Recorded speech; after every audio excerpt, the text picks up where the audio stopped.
like all of my relationships, because I feel like when you are a toxic person, whether you know it or you don't, that's the only way that you can like love other people. Wow.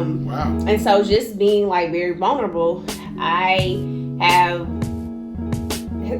through my life, like I have suffered from low self-esteem, insecurities, codependency. I mean, those are just like the big three that I can like name. And I feel like a lot of people maybe not as deep into it, but you stem like something in those realms like that comes from either trauma that you experienced as a child or just not getting your needs met. And there was actually something I wanted to read, but I don't know if I still have it up.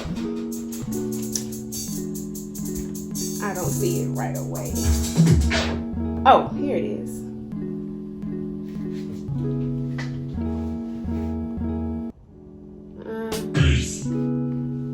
What's your name? Base.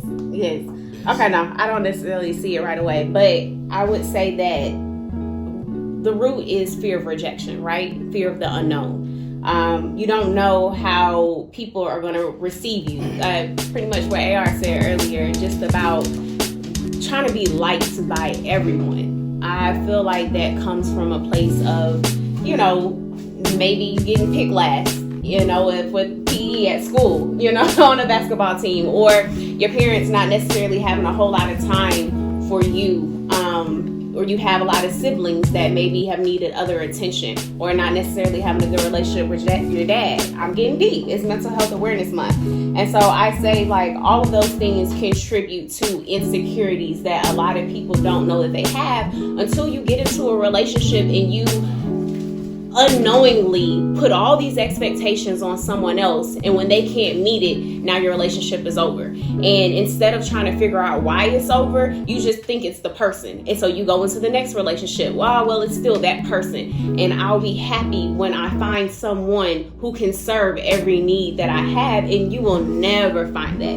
Like only God, like in Yeshua, can serve all your needs.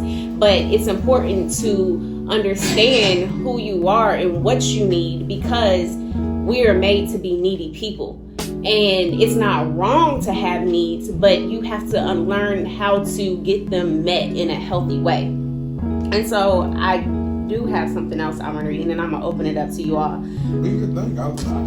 love what you're saying. But talking about like, I've been open, and not as open as I want to. I'll be more open about my relationship with Christ and how that serves me, because I feel like a lot of people don't really understand what that means. They're like, oh, okay, you love God, you acknowledge God, but it's like, no, the difference with me is like my life, I'm trying to build it so that it actually, the foundation is Yeshua. And what that means is, yeah, I can break down all these nuances, but you have to go figure out what that means for you and what your relationship with him is. I can't tell you that.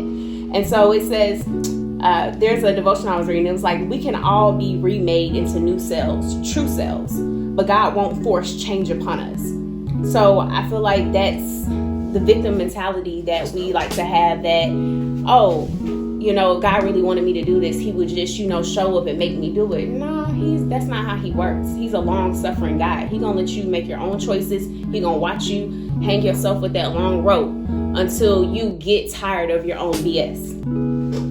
He wants us to ask and listen and learn and work with him. He wants us to do so continuously, because he also won't reveal our true self all at once.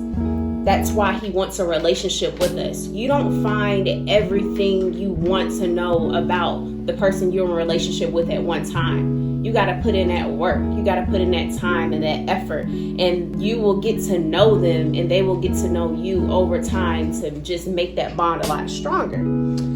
So just like that, God, he'll teach, he'll guide, and he'll reveal his true identity and what your true identity is in a progression, in a process that builds on itself throughout our lives.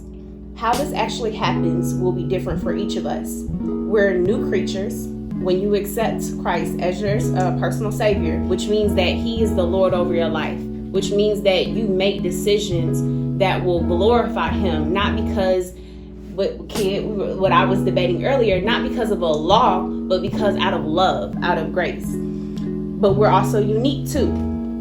So when God gives us something just for us, when he allows us to discover something about ourselves, we've got to treat those things with extraordinary care. We mustn't allow them to be lost or forgotten in the rush and charge of life. We must collect and revisit them so we can always have the best, most complete picture possible of who we really are and whom we're really meant to be. And so it's like, okay, cool. That sounds real good. How do I do that? You don't do it all at once. It's a commitment that you make every single day. I always say love is not a feeling. Like, to me, that's lust. That's desire. But love is an action that you choose over and over again. And you put in that time and that work. So toxic love is loving someone from a place of insecurity and a sense of narcissism, as in everybody else is the problem but you. True love, real love, first starts with God and your relationship with Christ, and then you begin to love other people through it. It's not perfect. You fail all the time, but it's about how you bounce back. That's my moment of truth.